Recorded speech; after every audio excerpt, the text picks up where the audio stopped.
Well, good evening and welcome to NLP Talks with Laura Evans. Can't get my words out. Shall we start again? Welcome to the NLP Talks podcast, which we are also streaming live. So if you are joining us live this evening, then please do say hello. And if you're listening to this on the podcast, we are so delighted that you are here. This is the first time that we have NLP Talks podcast live broadcasted whilst also recording an episode. So yeah, it's a new one for us. So do say hello if you are here. We are very pleased to have you here. We have a very special guest here this evening.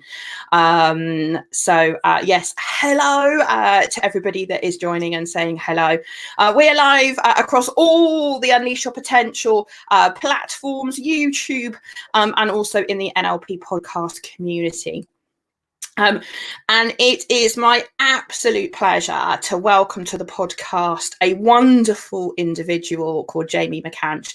And I met Jamie for the first time earlier this year when he came on one of our NLP practitioner courses. And as soon as I met Jamie, you just can't help but fall in love with this man because he has so much charisma and such a brilliant story to tell. And we are recording this live in Mental Health Awareness Week. And I thought, what better person to come on and share their story than our lovely Jamie. I'm just delighted to have him here with us tonight. Thank you all for joining live. I can see there's loads of you watching. So welcome. So as I say, Jamie is going to tell his story this evening and share it with you. I have found the story to be truly inspirational and motivational. And if there is one person that knows about resilience, tenacity, sheer guts and determination, as well as mindset and everything in between, then we have got an amazing guest this evening. So first of all, I'd like to welcome Jamie to the show. Welcome. Hello, thank you. Thank you. More to the point, thank you for having me. It's an absolute pleasure to be here. Thank you. No, I the feeling is mutual. So without further ado, Jamie, I'd love you to introduce yourself. I will not do you justice. I think you're awesome. You know that. But I'd love to start the podcast today with you sharing your journey. We've called this podcast My Journey to Everest. And we know we're going to get onto that. And I can't wait to get onto that. But can I invite you to share the journey from when it started, and we'll come right up to date, because I know this week you were due to be at Everest. So yeah, literally coming home.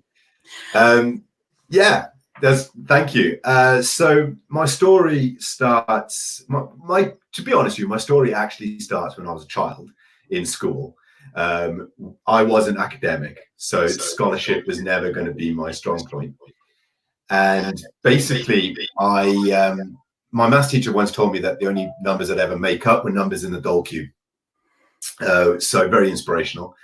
However, that's never set me back, and I've got severe dyslexia, so I can only sort of read certain scripts as well. So there's only certain fonts that I can read, but that's never ever set me back. So I done the one thing that I could do was join the army, and I joined the army at a young age. I went through my basic training. Within 12 months of being in the army, I was a fully qualified engineer in several different areas, in bridge construction, watermanship, and mainly explosives. So I finished my time off in the army in the intelligence corps, and or an attachment to the intelligence, I should say. And after an injury during the army, I came out, and that was kind of when my journey really started in sort of civil life, because that was when my journey of resilience really started as well, because military life and civil life is so different. So I kind of just bimbled through the first couple of years, and then I used my qualifications, used my training, eventually ended up as a funeral director. Really? Yeah, so I was a funeral director for 5 years. That career came to a close. For some people working in that industry, it's a lifelong industry. For other people, there is a time limit, and I had a time limit. So I came to the end of that. And when I spoke to my boss about how I was feeling and the struggles I was having, it was after a really good friend of mine came back from Afghanistan. We'd done his funeral, and I just struggled thereafter, really.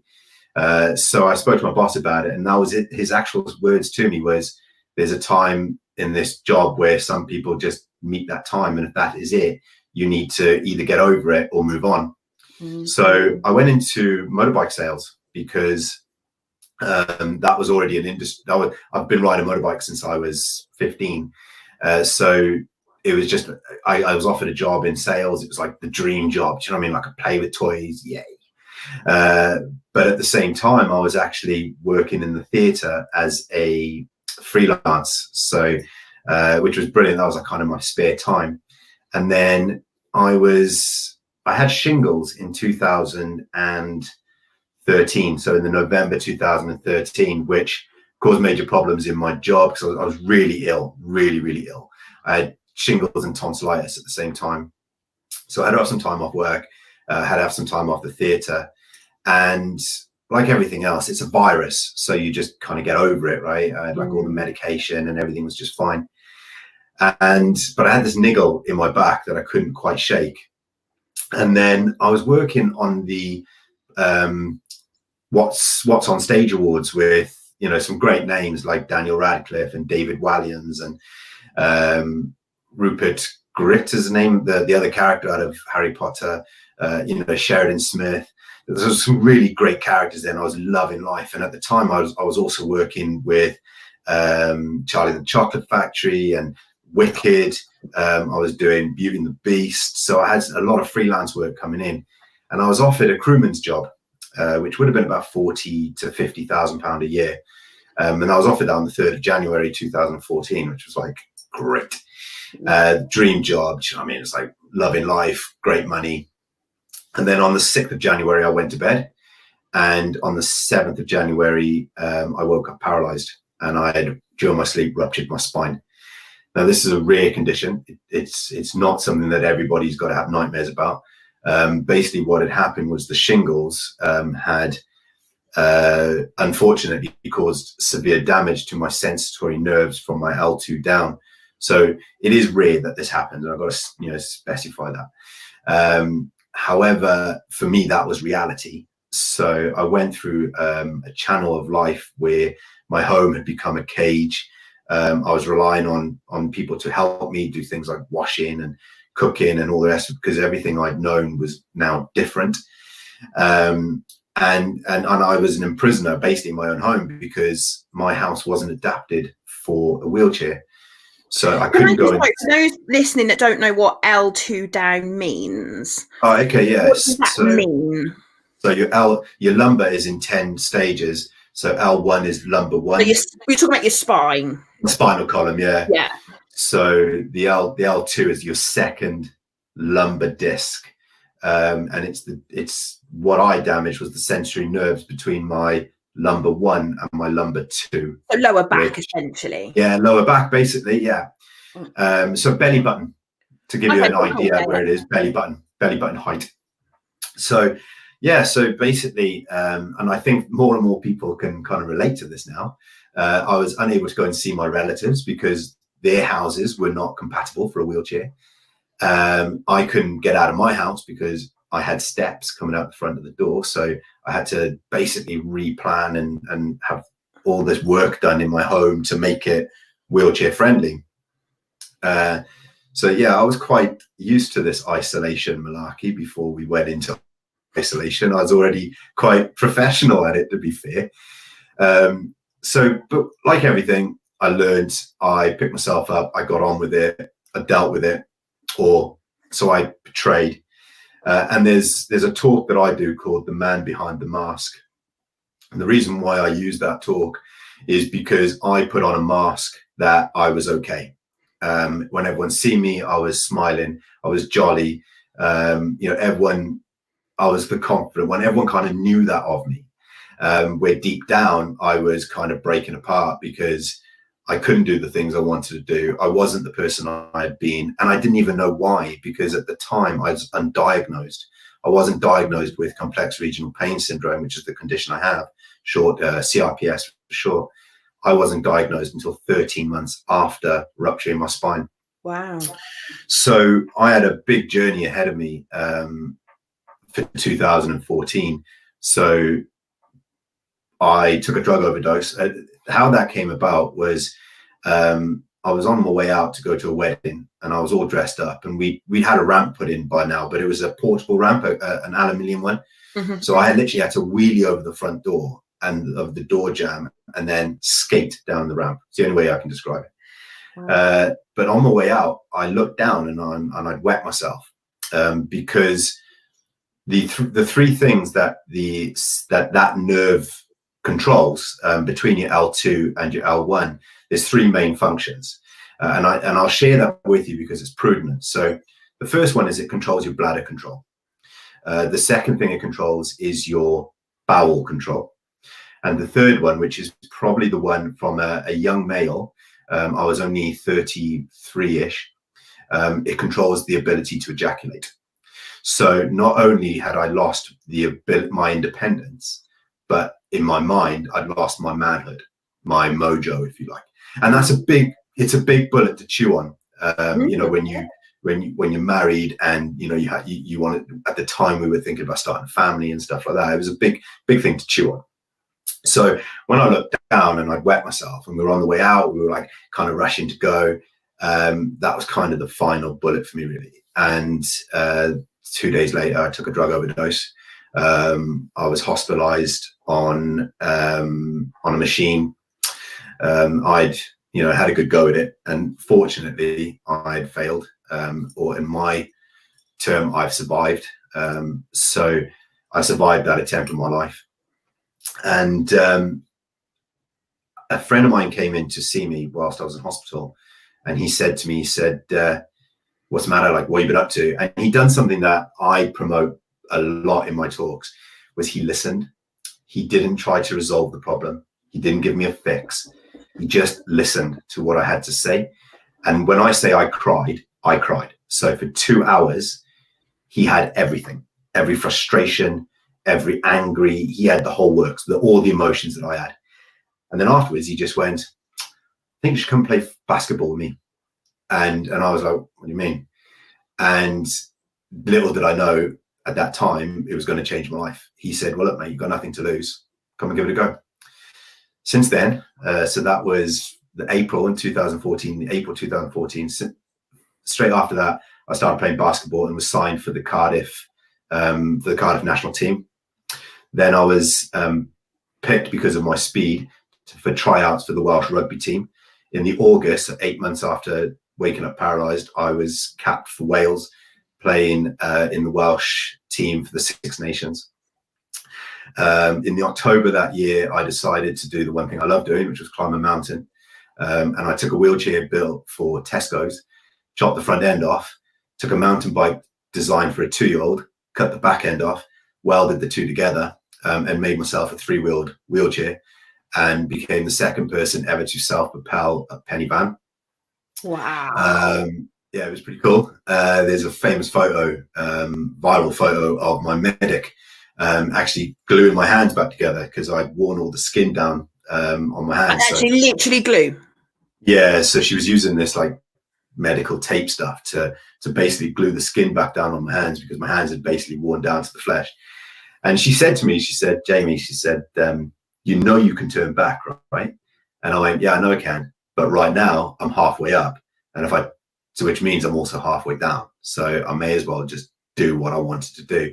And it was important to me because I needed to prove, not to anyone else, I needed to prove to myself that I was still capable. Anyway, I made it to the summit.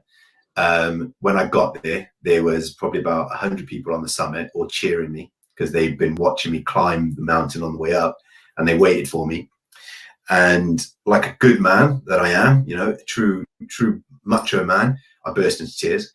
And and I looked at my friends who were with me and my support team, and I said to them, I can do anything. And my wife at the time said, yeah, you can. You just got to go and do it. So in 2015, in January of 2015, I held a funeral for myself, my able-bodied version, which was part of the process of accepting who I was. So I went off on my own with some photos and memories, and I thought about those memories and respected them, and then I burnt them. So I laid my able-bodied person to rest. And the reason being is, even if I wake up tomorrow and none of this was, like, I was perfectly normal and able-bodied, so to speak, I would have still traveled the journey that I've traveled up to now, which means I'm never going to be the person that went to bed on the 6th of January 2014. That's never going to happen. So to move on, I had to let go. And that's a massive message for a lot of people. From there, I set about on a new challenge called Challenge 2015, which meant basically I'd done an extreme challenge every month for 12 months. And I raised £250,000 for charity. Wow. Yeah, not exactly Colonel Moore, but you know, I'm not 100 and adorable, so that was the biggest challenge against me. Colonel Sir Tom now. He is Colonel Sir Tom. Yeah, bless him. He's amazing, isn't he? He is, But yeah, I became the first wheelchair user ever to complete the Watford Challenge, which is 30k over the top of the Brecon Beacons. I'd done a hand cycle across Wales. So, sorry, there's a little bit of a thing there, but yes, I'd done a hand cycle across Wales, 100 miles in a wheelchair. So that was pretty epic. So I jumped out of an aeroplane. I've done all sorts of stuff, you know, like. You make it sound like it's like I just jumped out of an aeroplane, you know, like it's something we all do on the weekend. You jumped out of an aeroplane as an able-bodied person. I wouldn't want to jump out of an aeroplane. Like you're awesome. It was cool. 15,000 feet. And the funny thing is, when you jump out of an airplane, you have no concept of height. So you don't see height until you're about 1,000 feet from the floor. So it's literally 14,000 feet. I was flying at 136 miles an hour.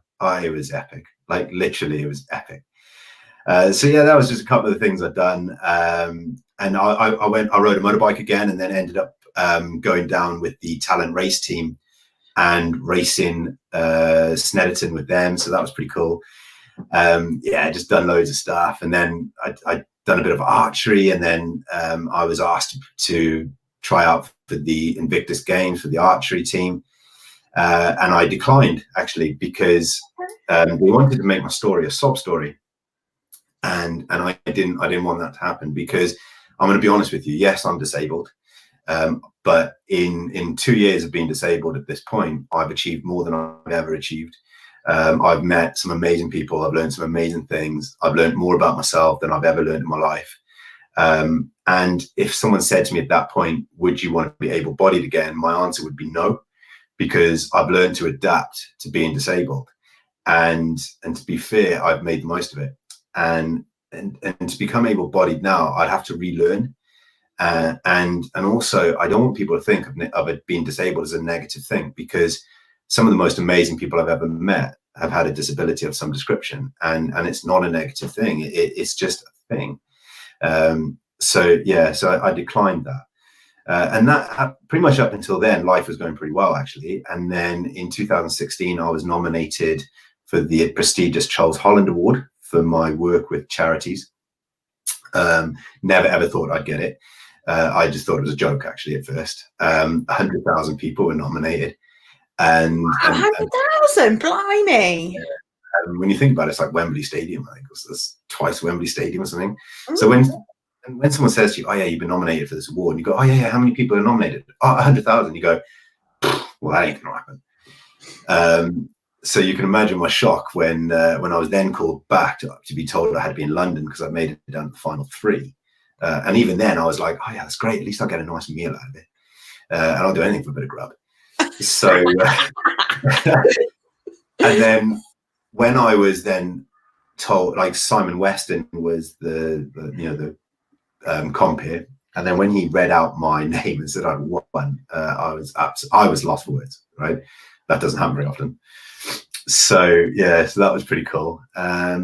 And yeah, so by end of 2016, like I was on the radio, I was on the telly, like everything was kind of happening. I was living the dream. I'd just been picked up for a new show, which they were putting out on Channel 4. It was loads of stuff going on. And then 2017 came and kind of everything kind of crashed back out around me. January the 1st, my wife, who at the time I truly believe was an incredibly brave thing that she did, she came up to me and she sat me down and she said, Jamie, I'm not in love with you anymore. I'm not attracted to you anymore. And I want a divorce. And I've always respected her for it, because at the end of the day, like a lot of people, when you say that, they go, God, oh, a bit nasty, but it took a lot of guts to actually admit that. And when you think about it, I wasn't the man she married either. I'd moved on. I had this massive journey in between that. So, and we just kind of drifted apart, and I'm still in touch with her now, and she's got a little boy now, and she's living, you know, she's very, very happy, and I'm very happy for her, because I'm also happy. So we're both happy now.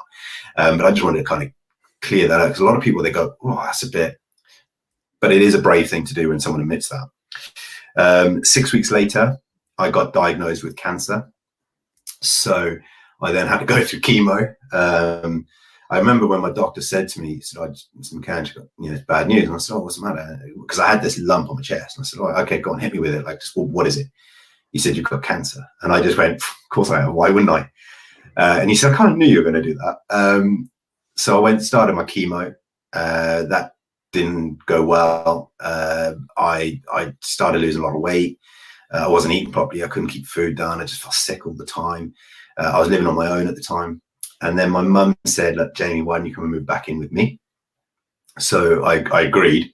Obviously, she said this on the Tuesday. I was living with her by the Thursday. It was great. I mean, you've never hung around for anything since I've known you. So, I mean, I can't say I'm surprised. No, and my mum, bless her, she is an absolute hero, right? My mum has got the resilience of an ox. She's had cancer 5 times. 3 heart attacks, and coccygeal septicemic meningitis, and that's just by this point. And then 2 weeks after I moved in with her, I found her collapsed on the living room floor. And for her 66th birthday, she was diagnosed with a 3.5-inch brain tumor. So we started this really weird journey where she was being treated, and then I was being treated, and then she was being treated, and vice versa. But it meant that when I was having my treatment, I could look after her. No, sorry, the other way around. And when I was having my treatment, she was looking after me. And then when she was having her treatment, I was looking after her. She had a major operation then in 2018, and had to learn how to do everything. So I had to teach her how to read, I had to teach her how to write, I had to teach her how to clean her teeth. And there's a funny story. If I've got 5 seconds, I'll share it with you. So we were in the bathroom, right? And I said to my mum, I said, right, Mum, I'm going to show you how to clean your teeth, okay? And she's like, yeah, okay, I got this. So, right, you put your toothpaste on the end of the toothbrush. She's like, right, okay, got that. And I said, right, now you put your toothbrush in your mouth and you press the button. Got it. Right, go. She pressed the button. Now, I didn't realize that a pea amount of toothpaste could have such a spread. There was toothpaste all over her face, all over the ceiling, the window, the sink, the floor, the toilet, the shower. And we looked at each other, she's covered. And I just went, right then, Mum. Next lesson, how to wash your face. And we were crying with laughter. And it's such a privileged memory to have, because not many people get to experience that. That bond between a parent and a child. I mean, everyone has it, but you don't experience to that extent. And it's something I'll literally hold dear till for the day I die. It was just brilliant. So yeah, that was 2018, which was a bit of a tough year in itself. Trying to teach my mum how to do things and everything else. And then come the end of 2018, I started to rebuild what I was doing. 2019 was the year I went full time, as self-employed. And yeah, here I am now. So it's been an epic journey. And literally, you talk about a circle of life. It was my birthday on the 12th of May. So that just happened, and me and Charlotte got engaged. So that's happening. I know, yeah, it's brilliant. Congratulations. And thank you. And I'm so lucky as well, because Charlotte is the rock and support. She's that sparkling light that kind of stepped into my life and said, you know what, it's okay. And then she needed it as well, because she went through a real stressful time in work. So we were there for each other. And that's the key message, is sometimes it's not necessarily what you do. It's sometimes what you don't do. We don't try to fix each other. We just support each other. And now in lockdown, you know, you'd think that like by now she'd want to kill me, and I'm still alive. So we get on, clearly. I haven't, having spent 7 days with you in the training room, Jamie, I have absolute respect for Charlotte. As anybody else who's watching that knows Jamie, Charlotte, big love, honestly, big love. She's a real diamond. But there's that pinnacle point, right? The whole reason, the title. So how this came about was when I was learning how to walk. Since learning how to walk, I went into my physio, and my physio said to me, right, we need a goal. I said, okay, cool, yeah, I've got one. I know exactly what I want to do. And she was like, brilliant, what's your goal? I said, I want to climb Everest. And she smiled at me and just went, let's get you standing first, and then maybe walking across the room. I was like, brilliant. 6 months later, I climbed Penny Van on crutches. And that was 2018 as well. So it was all happening in 2018. I started playing squash as well in a wheelchair, and then became the first disabled player ever to compete in a Welsh Open Masters against able-bodied players. And in 2019, the beginning of 2019, I became the first disabled person ever to compete in Europe playing squash. And then in April this year, I was meant to be climbing Everest. So we were meant to leave the UK on the 28th of April, and I would literally just have arrived back in the UK after achieving my goal. That was my ultimate challenge. However, COVID-19 hit. Yeah. But you know what? Everest is going to be there, and we'll do it next year. I've waited this long to achieve it. And I'm not going to let anything hold me back. That's the point of everything. It's just another fall over. I've fallen over a lot in my life, and one of the things I always say is get back up, because if you don't get back up and try again, every time you fail, you'll always fail, and you have to fail in order to succeed. And how much better is my 40th birthday going to be watching the sunrise over Everest with my new wife? It's almost as if it was meant to be. Yeah, so you know what? It's not so bad. I love it. I love it. I love it. I hope those of you that are listening to this on the podcast and are watching on the live stream today can just hear that those messages that come through around motivation and inspiration and resilience and not being beaten. I mean, there's so much in your story. I have a number of questions I'd like to ask you, Jamie, which I'm sure you were prepared for. And also, if you are lucky enough to be on the live stream with us tonight, if you have a question that you would like me to put to Jamie, then pop it in the comments. And I'm more than happy to weave some of those in amongst all of the ones that I've got here. And these are unprepared. I haven't got a clue what you're saying, but I promise I'll be honest. I know. Well, we had a discussion for those of you that are with us about did Jamie want to know the questions? He was like, no, I don't want to know. Just ask them. So I was like, okay. So he's well and truly in the hot seat. Now, before I start asking my questions and start teasing out some of the other things I know around Jamie's story, I just want to obviously remind everybody that this week is Mental Health Awareness Week, and we've been doing an awful lot to promote Mental Health Awareness Week.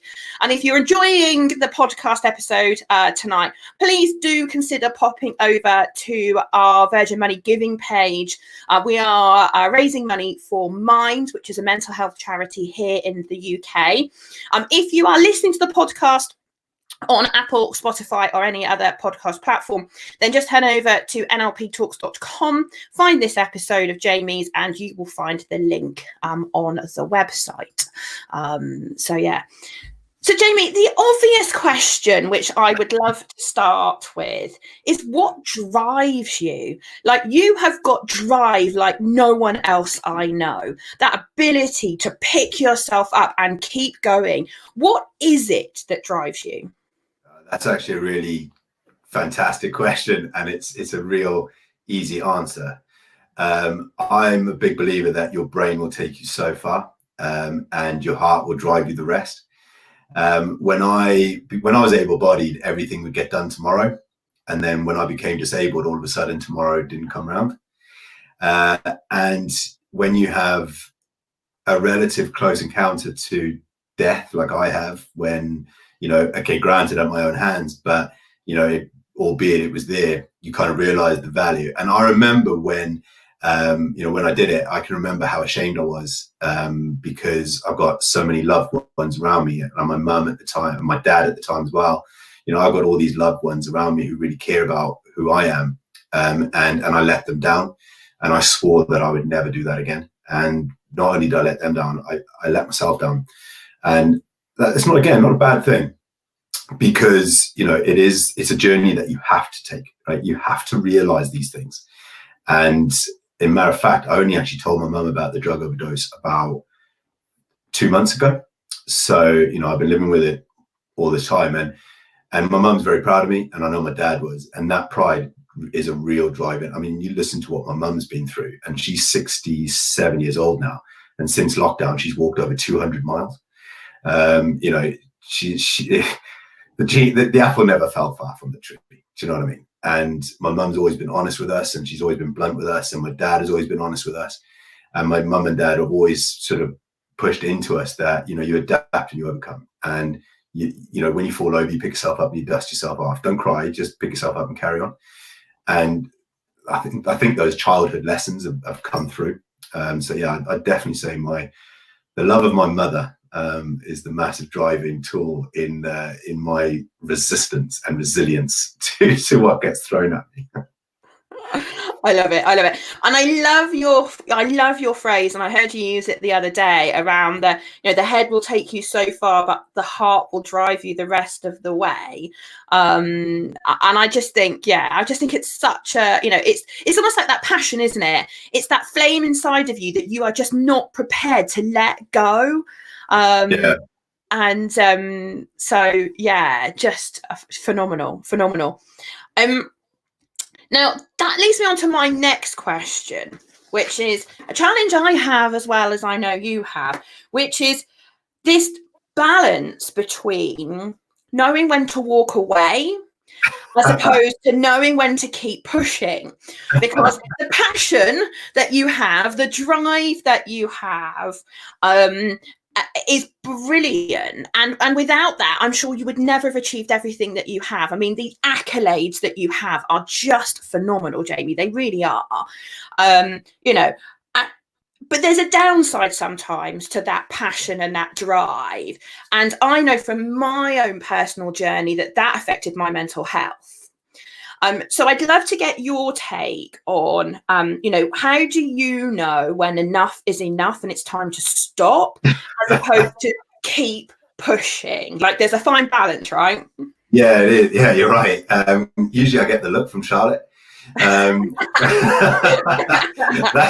That's a usual telltale sign. To be honest with you, it's actually not something I'm very good at. I sometimes you just know, like, I can remember a couple of times when I've sort of done something and I thought, right, this isn't working. And if I don't turn around now, or I don't stop now, I'm going to cause myself some serious damage, or even, worse than that. And I use Ben Everest actually as an example. So I'm an adventurer. I'm a mountaineer. It's my passion, and I've climbed Snowdon more times than I can remember. I've climbed it in snow, on crutches, in 6 foot of snow. I've climbed Ben Everest, when there's been 6 foot of snow at the top, and that was the middle of June. But I've also come off the mountain, and I've gone so far, and I've gone, yeah, it's not going to work. Like, this is the time to turn around.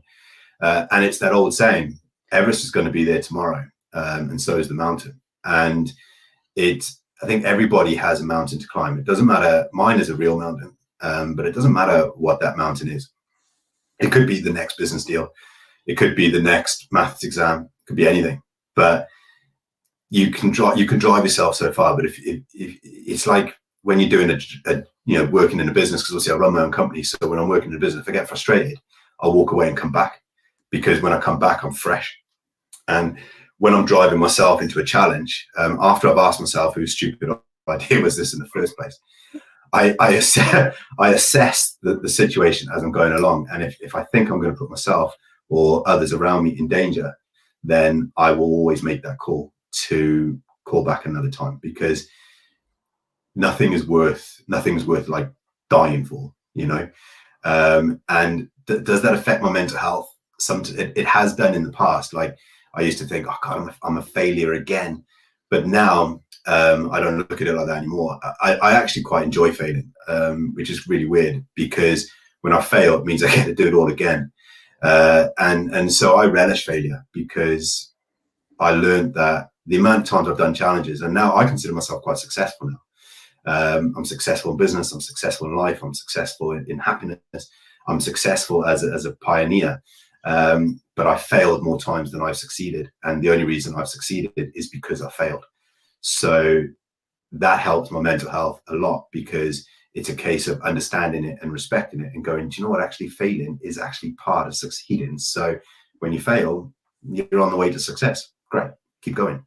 So that's kind of how I phrase it to myself and how I phrase it to other people. And I think it's a great message for anybody, like, to take away with them. It's like the old phrase, isn't it? You either win or learn. There isn't a lose, Jamie, is there? No, I love that saying.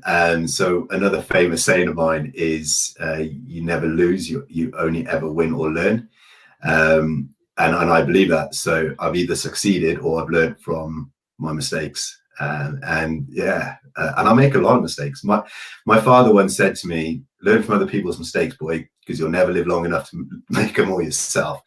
God rest his soul, I now get to tell him that I've tried most of them. I love it. Okay, so I want to move on to talk about Everest, okay, because this is not your average challenge. Even for you, it's not your average challenge. It really isn't. We've got a question here about physical training, which I'm going to come on to, but I want to start, because I know for you, the start of the decision for you to climb Everest was a decision that you made in that room with that physio. And I've heard you say before that it was almost like they were saying to you that you can't, but you couldn't hear the word can't.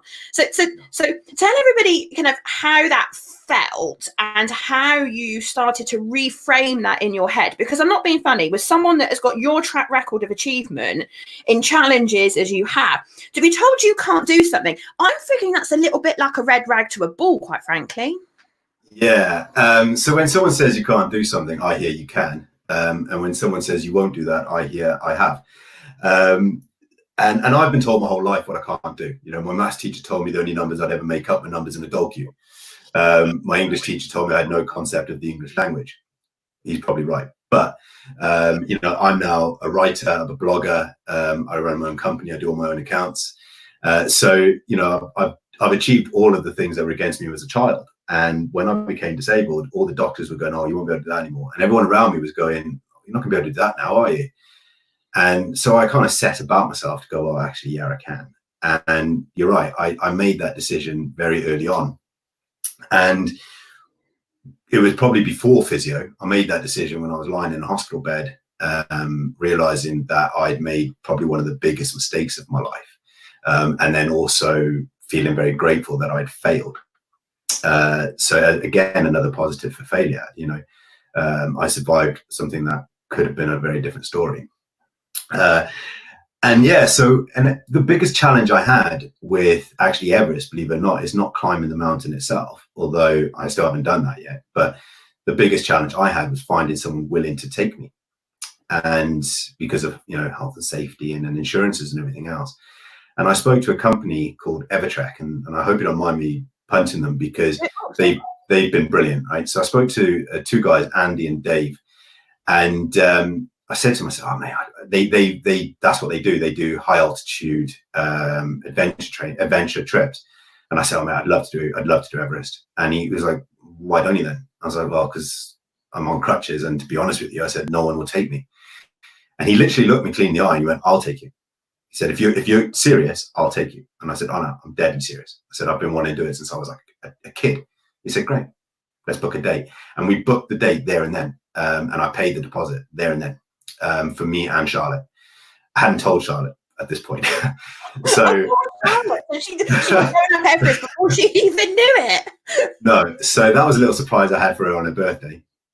When I was stood in the kitchen, and I said, babe, I said, if I was to climb Everest, would you come with me? And she was like, yeah, definitely. I was like, oh, really cool, because well, we're booked on for May next year. And she was like, sorry, what? I was like, yeah, it's all done and dusted. And she was like, oh, okay. So anyway, yeah, bless her, she didn't have much choice. But Charlotte is, as I said before, she's a pinnacle part of my life, because she's also a masseuse. So I have electroshock treatment on my spine, which gives me a bit of mobility. And then Charlotte is my massage therapist, so she also gives me mobility. So she's the one that's going to be coming with me to make sure I get to the top. So bless her, she's not only got to be fit enough to get to the top, she's also got to be fit enough to look after me, to make sure that I'm fit enough to get to the top. So yeah, she's got a big job ahead of her. So from that moment that Charlotte got told she was going up Everest, like, how have you been preparing? Because I know you were ready to go on that plane. I remember you were actually with me in the training room the day you were starting to realize that you might not be able to go. So how do you go from, by the way, love, we're going up Everest, just, casually in the kitchen, as you do. How do you go about preparing mentally and physically for something that is such a challenge? Yeah, so mentally, I'm mental anyway, so my mental capacity is fine. I know that for me, I'll just keep plunging on until I get there. I'll be the first person ever to climb the mountain with complex regional pain syndrome, and I will be doing it on crutches. So training wise, it's all about making sure that I can carry the weight I need to carry, that I can do the distance. So we were doing things like Snowdon, and we were doing, Ben Nevis and Penny Van, and we were doing we at one point we were climbing 3 mountains a week in order to prep for it. So as you can imagine, when you're then told that you can't go, it's a real blow. Although that doesn't stop us, it just means that we get another year of climbing more mountains, and we both love mountains, so it doesn't matter. For Charlotte, I think the mental capacity was there with Charlotte a little bit more than me, possibly, because Charlotte's frightened of heights, so she knows that she's got to overcome that. And at the same time, she feels the pressure that, she's got to kind of look after me as well. But it goes back to that same, principle that if it doesn't feel right, then, even at that point, if it doesn't feel right, then we come back, and, the mountain's going to be there again, and we'll be ready again. So mentally, it's a case of just understanding and respecting it, respecting the mountain, respecting the fact that we're going to be struggling with altitude, respecting the fact that we're going to have very professional guides with us, very experienced Sherpas. You put your life in their hands, and you respect them, and you respect what they're doing. And the prep work is really just making sure that you're physically fit, and making sure that Charlotte can trust me, that I won't let her down, but at the same time, I trust her that she's not going to let me down. So that's the main bit, is the trust that we have with each other as well, because that's very, very important when you're in a life-changing environment that could change at any minute. So you've got to have that trust between the people that you're with as well. And have you had to put additional plans in place with the company as a result of deciding to go? Because I'm not being funny. I put myself in their shoes, so I think, You know, like, how do we keep this man safe? This man that is not prepared to give up, that we might have halfway up the highest mountain in the world.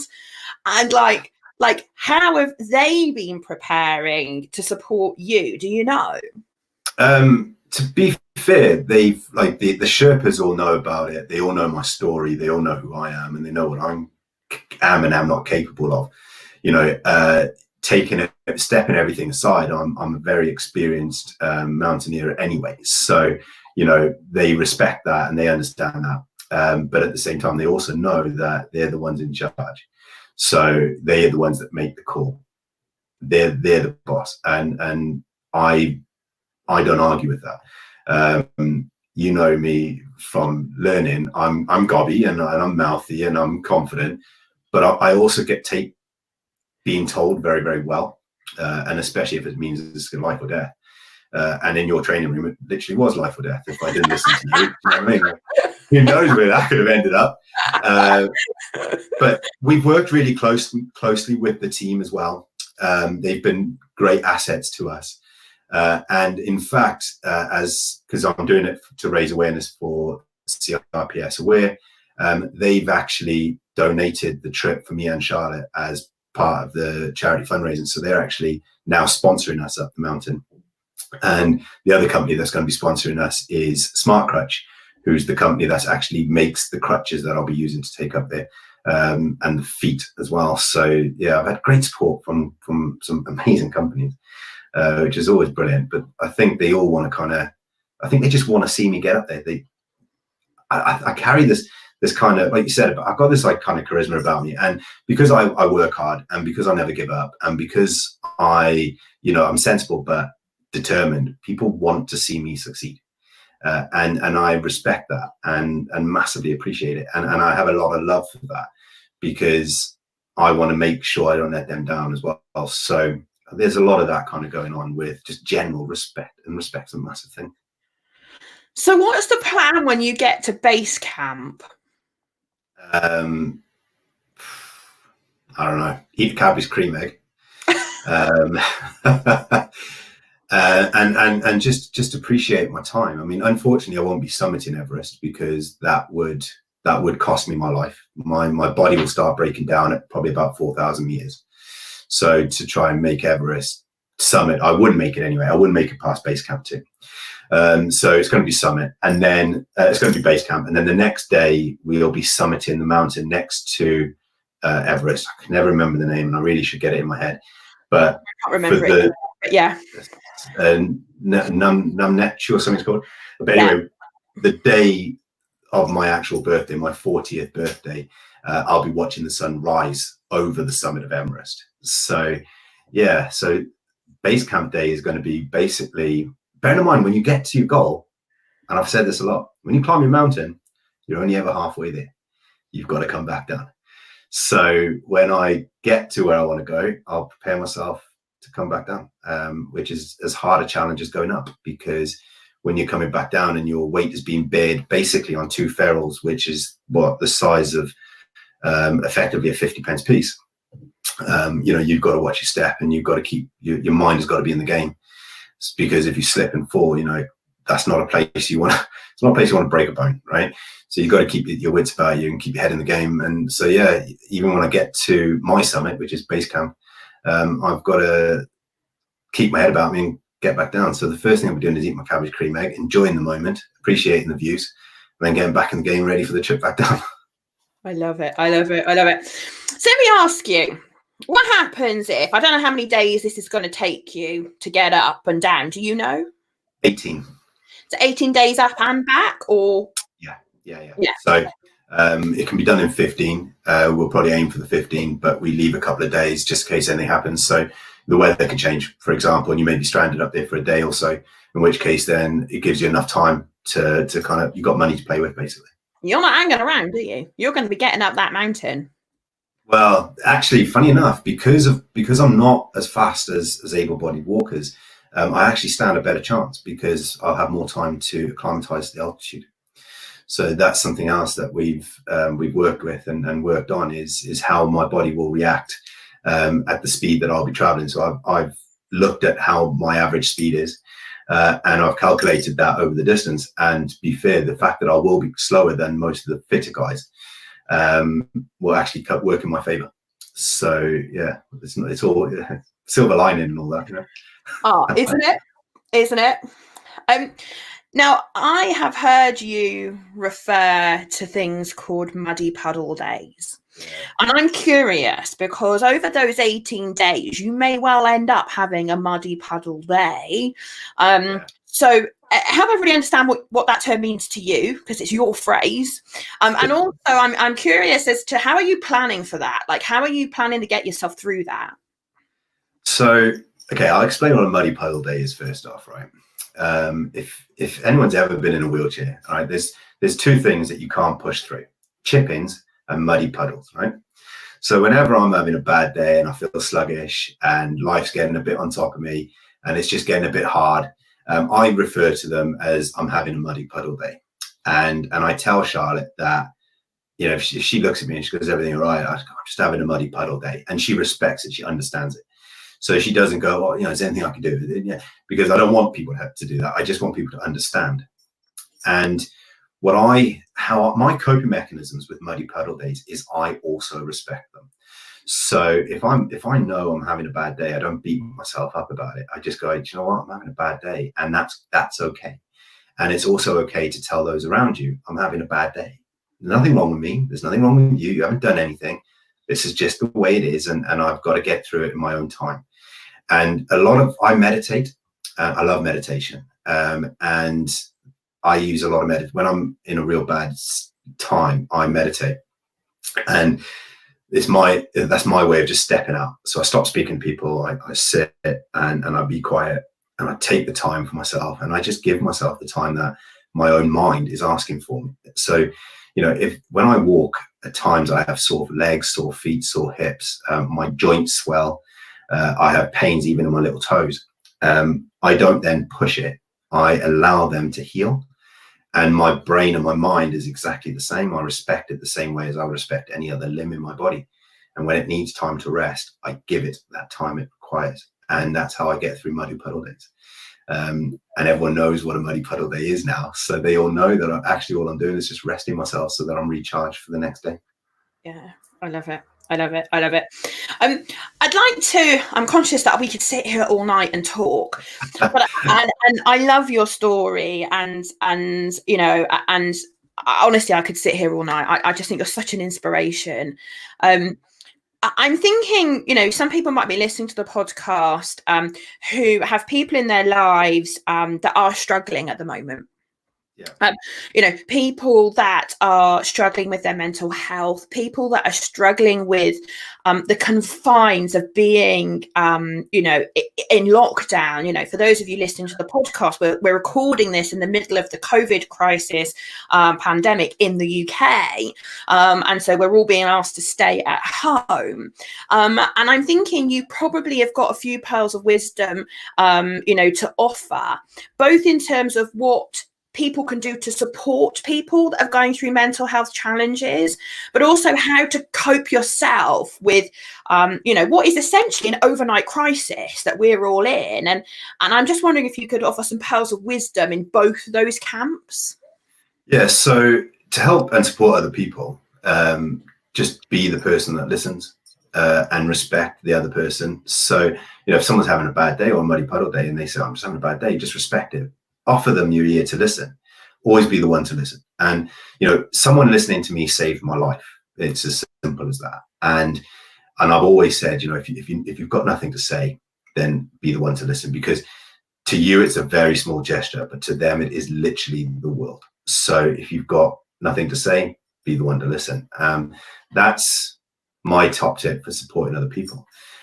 My top tip for people going through it is, you've got to deal with it in your own way. And the idea is, don't be so hard on yourself.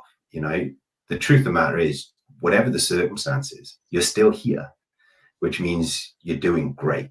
And that was something that I always say to myself is, you know, I'm still here, which means I'm doing great. I wake up every morning, I'm breathing in and out. So I'm halfway through the battle.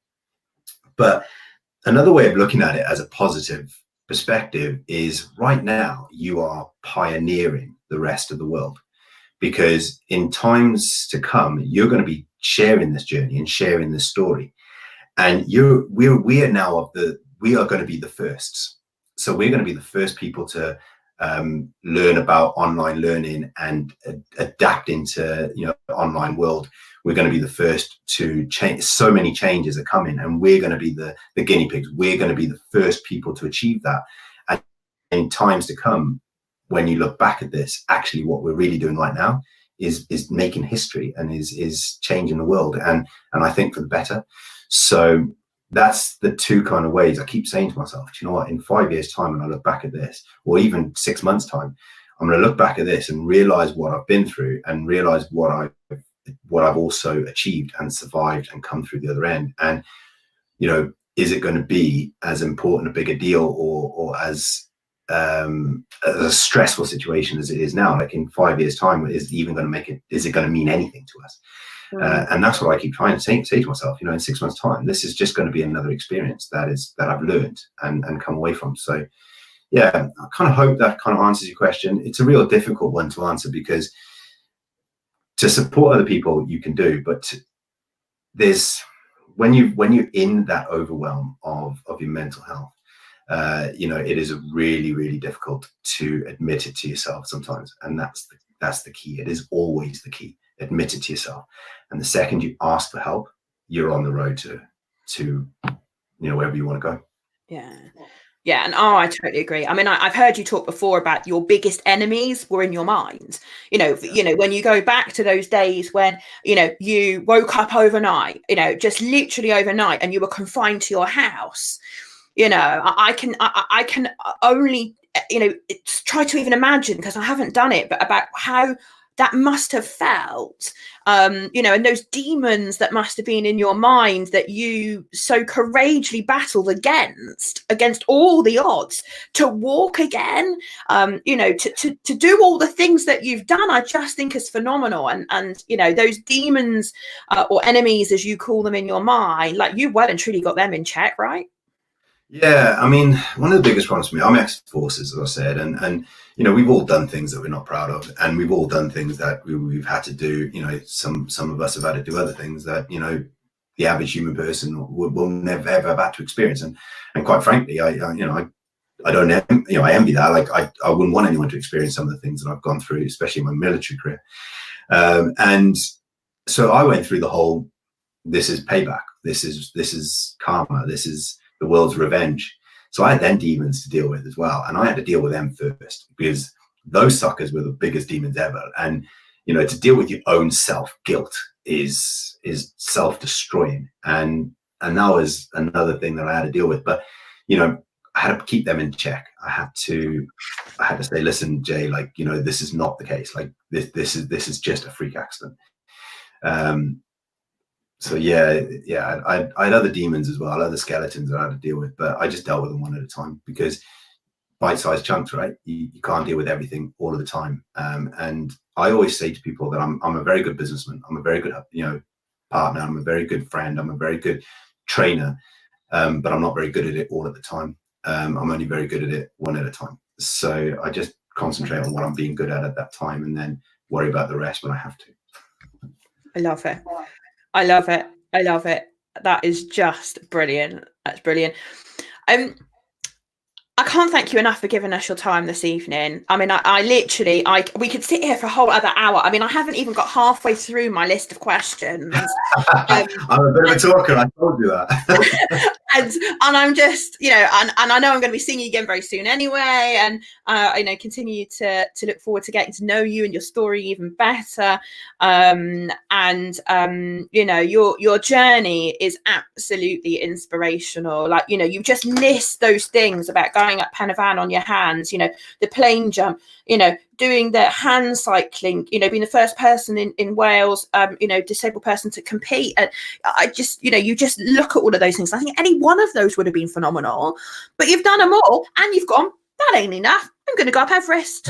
Nothing can stop you. And I think, I'd like to offer you the opportunity just before we kind of wrap up. If there was one thing that you wanted to say to people listening to this podcast, what would be that ultimate pearl of wisdom you'd want to share?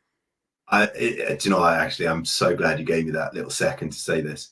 So it's a famous quote, and I'll put it on my it's on my Facebook page at the moment, right? So it's a famous quote by a Brazilian motivational speaker, and the quote says, "If you're depressed, you're looking into the past. If you're anxious, you're looking into the future.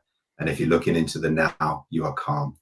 And that would be my biggest sort of pearl of wisdom, if you like, my golden nugget, is if you're being depressed, you're looking at the past, you can't do anything about it, let it go.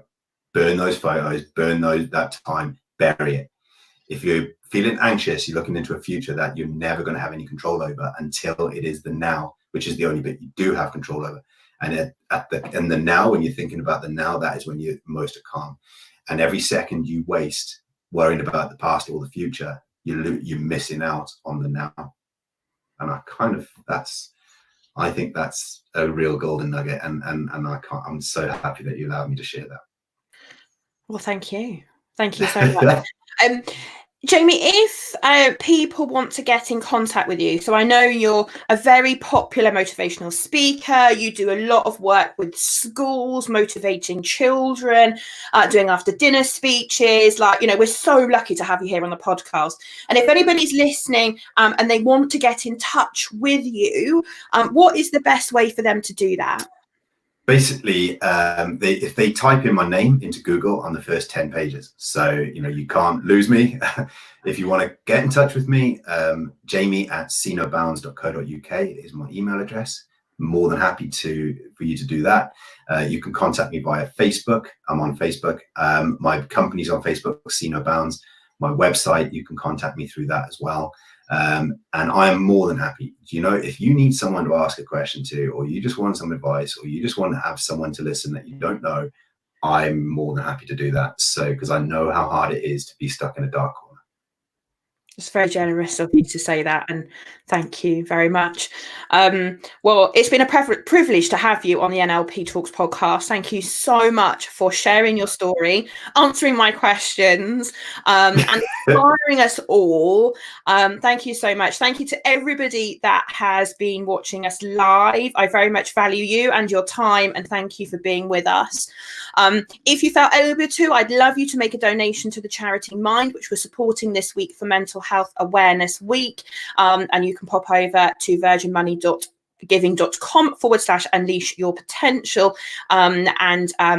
please do, if you can, go pop across there and just make a donation in honor of what I think has been an amazing talk this evening. Thank you to everybody that's listened to us on the podcast as well. Remember, if you want to find out more about the podcast, head on over to nlptalks.com, where you will be able to see all of the episodes and all the links to all the amazing interviews that we've done. So Jamie, thank you so much. I really appreciate it. An absolute pleasure. Good night, everyone. Take care. Bye now.